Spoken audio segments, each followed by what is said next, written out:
हम exit polls का अगर सार निकालें तो सीधे तौर पे मोदी सरकार तीसरी बार एनडीए की गवर्नमेंट तीसरी बार बनने जा रही है और साफ तौर पर जो है सीटें जरूर इंडिया ब्लॉक की बढ़ती हुई दिखाई दे रही है पिछली बार के मुकाबले, लेकिन एनडीए की ही सरकार बन रही है। प्रधानमंत्री तक ने इसके ऊपर ट्वीट कर दिया है और साफ तौर पर कहा एजेंडा नहीं चला इंडिया अलायंस। निवर्तमान प्रधानमंत्री ने पहले ही ट्वीट तैयार करके रखा होगा, क्योंकि जिस व्यक्ति का 4 जून को जाना अभी तय हो गया है उन्होंने ही ये सब साजिश रचाई है, ये एग्जिट पोल मैनेज किया है। और ये जो आंकड़े हैं और जो वास्तविक परिणाम आने वाले हैं 4 तारीख को, ये ज़मीन आसमान का फ़र्क होगा। ये सब एक मनोवैज्ञानिक खेल है हमारा हौसला कमज़ोर करने के लिए। पर इंडिया जनबंधन को मैं कहता हूँ विश्वास के साथ कह सकता हूँ। और कल सारी पार्टियों की बैठक भी हुई और वहाँ आंकड़े पर विश्लेषण हुआ।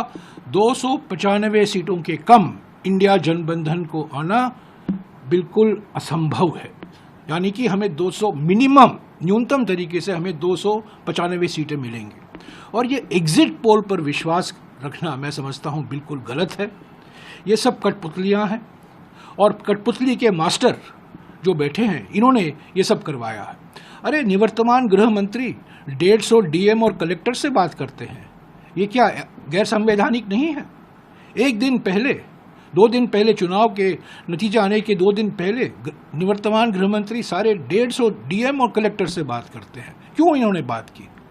तो ये सब दबाव लगा रहे हैं, एक माहौल पैदा कर रहे हैं कि हम आने वाले हैं, हम आने वाले हैं, हम आने वाले हैं।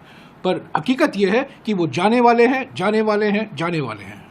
295 का सब जो आंकड़ा दे रहे हैं आप लोगों ने ये क्या पूरी सारी पार्टियों ने मिलकर कंसोलिडेट करके बनाया है इसका? सारे पार्टियों, सारे नेताओं ने राज्यवार सीटों का विश्लेषण किया। अरे एग्जिट पोल में देखें ना, कुछ ऐसे राज्य हैं जिनका 4 सीट है, कुल मात्र 4 सीट है और वहाँ 6 सीट दिखा रहे हैं एनडीए को।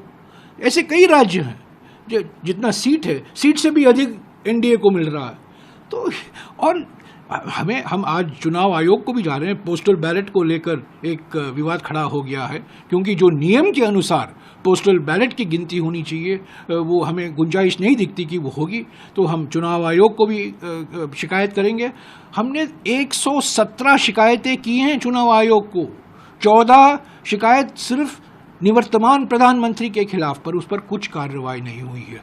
पर मैं ये कहूँगा, आज 2 तारीख है, 4 तारीख को जब परिणाम निकलेंगे एग्जिट पोलों का पूरा बदनाम होगा।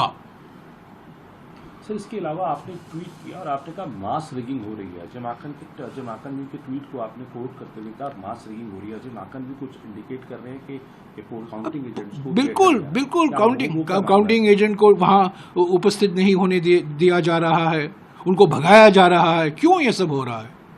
ये दबाव लगाया जा रहा है ना। और ये इलेक्शन आयोग, चुनाव आयोग बिल्कुल देख रही है, सुन रही, देख रही है, पढ़ रही है। सब लोग जानते हैं, पर सब लोग चुपचाप हैं, सब लोग डरे हुए हैं। ये धमकी, ये देखिए, ये निवर्तमान प्रधानमंत्री और निवर्तमान गृह मंत्री शासन करने का क्या सिद्धांत है? धमकी दो और शासन करो, डराओ और शासन करो। यही तो कर रहे हैं, क्योंकि उनका जाना तय हो गया है, इसमें कोई 2 राय नहीं है। कर्नाटक में जो उन्होंने एग्जिट पोल दिखाया है, हम हंसते हैं इसको देखकर।